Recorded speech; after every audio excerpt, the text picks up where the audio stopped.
Týmto listom chceme bližšie predstaviť náš novovzniknutý futbalový klub FC Podunajské Biskupice, ktorý založili páni Ján Červenák a Miroslav Herman. Všetko sa to začalo v roku 2006, keď sa v telovýchovnej jednote Spoje v mestskej časti Podunajskej Biskupice hrával mládežnícky futbal. V lete 2006 odišli dvaja tréneri, ktorí trénovali prípravku a 20 detí by zostalo na ulici, tak sme sa my dvaja rozhodli, že budeme tieto deti trénovať. Pod naším trénerským vedením sme v prvej sezóne 2006-2007 v prípravke skončili na 3. mieste.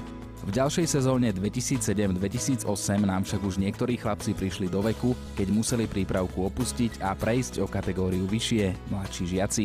Už sme mali dve kategórie, prípravku a mladších žiakov. Napriek tomu, že sme mali veľmi málo detí a prípravkári hrávali aj za mladších žiakov, v tejto sezóne sme dosiahli super úspechy. Družstvo prípravky skončilo na 1. mieste a družstvo mladších žiakov na 3. mieste.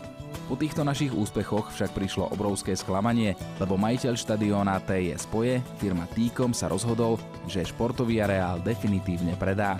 Firma, ktorá kúpila celý areál, však nepokračuje v športových aktivitách a my s našimi futbalistami sme zostali zo dňa na deň na ulici. Nevzdali sme sa a dohodli sme sa s našou mestskou časťou na prenájom pozemku, kde by sa mohol budúci štadión vybudovať. Tento pozemok sme získali do prenájmu na 30 rokov pre naše občianske združenie FC Podunajské Biskupice, ktoré sme založili po zániku TS Spoje. Vybudovať takéto futbalové ihrisko stojí veľa peňazí, na ktoré naše občianske združenie nemá finančné prostriedky. Robíme to pre deti mestskej časti Podunajskej Biskupice a okolia, ktoré v tejto dobe nemajú možnosti športovať. Sme jediná mestská časť, ktorá nemá futbalové ihrisko. Od roku 1989 sa len v Bratislave zrušilo 12 futbalových ihrísk a nepostavilo sa žiadne. Čo majú tie deti robiť? Sedieť pri počítači, priberať, neskôr sa túlať po uliciach, fajčiť, piť a možno aj to najhoršie brať drogy. Naše motto je športom proti drogám. V dnešnej uponáhľanej dobe nemajú rodičia čas na svoje deti a v našom futbalovom klube sa im venujú ľudia, ktorí chcú s nimi niečo dokázať. Robia to vo svojom voľnom čase a bez nároku na finančnú odmenu.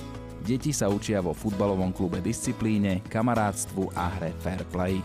Momentálne máme vo futbalovej lige Bratislavského futbalového zväzu prihlásené dve družstvá. Družstvo prípravky je po jesenej časti 2008-2009 na 4. mieste, družstvo mladších žiakov je bez prehry s plným počtom bodov na 1. mieste. Sú to pre nás krásne úspechy, pretože trénujeme na školskom dvore, pozemok, ktorý máme v prenajme a všetky domáce zápasy hrávame na prenajatom ihrisku. V tejto situácii sa nedá rozširovať počet mládežníckych družstiev. Deti nemajú ani šatne a prezliekajú sa priamo na školskom dvore. Snažíme sa osloviť ľudí, ktorým záleží na športe a deťoch, aby sa sen o našom ihrisku stal skutočnosťou. Preto oslovujeme aj vás a pripájame štúdiu budúceho futbalového ihriska a úspechy našich družstiev.